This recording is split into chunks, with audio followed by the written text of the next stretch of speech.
Secretary of the Treasury, Reagan, and is in Atlanta, Georgia. Hey there, Dr. Roberts. Let's start with something that you wrote that caught my eye. You said Washington is threatening the world, not merely with war, but also with inflation. Talk about this and what you think are regarding some of those decisions that we've, and also with what we're seeing on a global scale. Yes, Christine. Washington having wars and large tax cuts and having offshored a large part of the American economy is now forced to print large sums of money in order to stay in operation. And this has then raised lots of concerns about that, about the dollar. And people have been shedding dollars and rushing into Swiss francs. And in Europe, the concern about the sovereign debt is happening, the same thing is happening. Europeans are rushing out of euros into Swiss francs. And so the Swiss currency was bid so high that the country, its exports were threatened, and exports are about half of the Swiss economy. So what has happened between the United States and Europe is we have now forced Switzerland to print money. So it prints the money of it prints Swiss francs to prevent the rise in the franc's value from the inflows of the dollars and euros. So anytime euros, for example, are coming into Switzerland, they don't exchange them for the existing Swiss francs. They simply print more francs. Yeah, so we forced Switzerland to inflate its currency. It sounds sort of like a familiar tune that we are hearing. And I know certainly with this story and with so many others that we've seen in recent days, it sort of brings up that debate between the need to spend and the need to cut spending, you know, this austerity versus QE3 kind of debate. Do you think, Dr. Roberts, that this is a black and white debate, or is this the right answer in terms of, you know, spending more or cutting spending?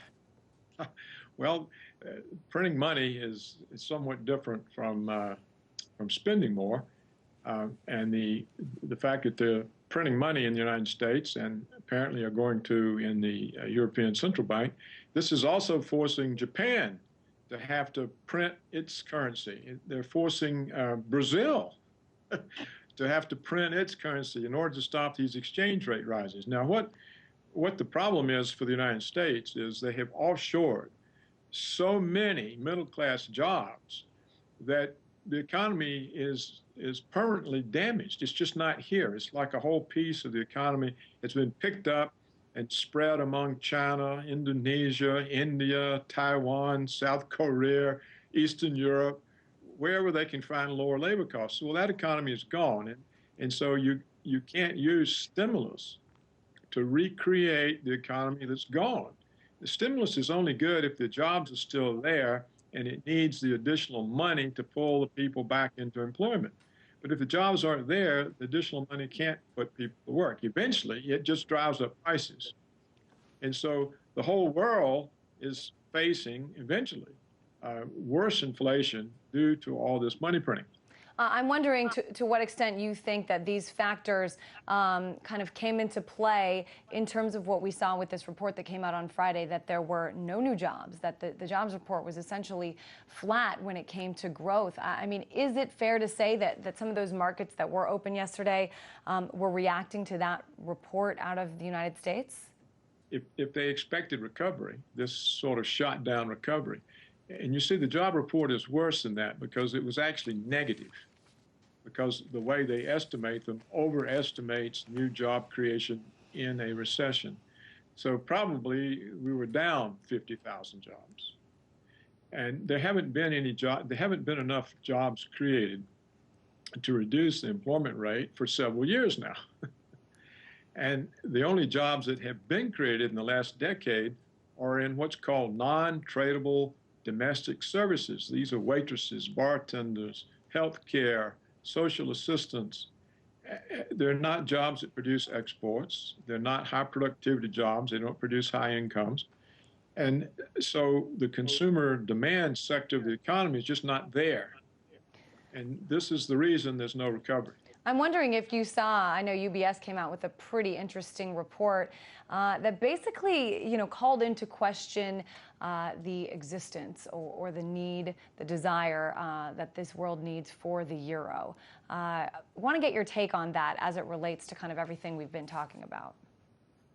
Well, the euro is under threat now because of sovereign debt crisis, and the European Central Bank breaking its own charter, its own rules, to print money to buy up the debt, the sovereign debt, so that the banks, private banks that lent, don't have to bear loss.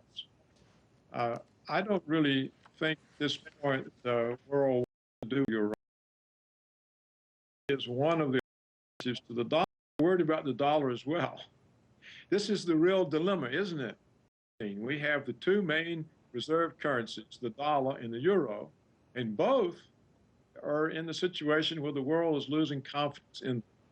And so if nobody has confidence in the reserve currencies, what happens to the international monetary system?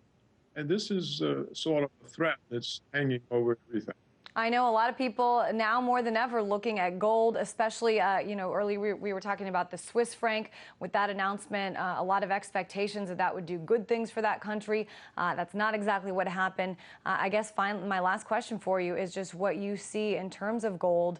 I know we check back in with this question almost on a weekly basis, but important, I think, to start out by asking that once again. Well, with the Swiss franc eliminated as a safe haven because the government's not going to permit it, that only leaves gold and silver. They're the only safe haven when the two reserve currencies themselves are in question. So if people keep looking for a safe haven, then the gold and silver prices have to continue to rise. Sometimes it's interesting how much things always return to those basics, silver and gold. Former Reagan administration official and columnist Paul Craig Roberts, thanks so much.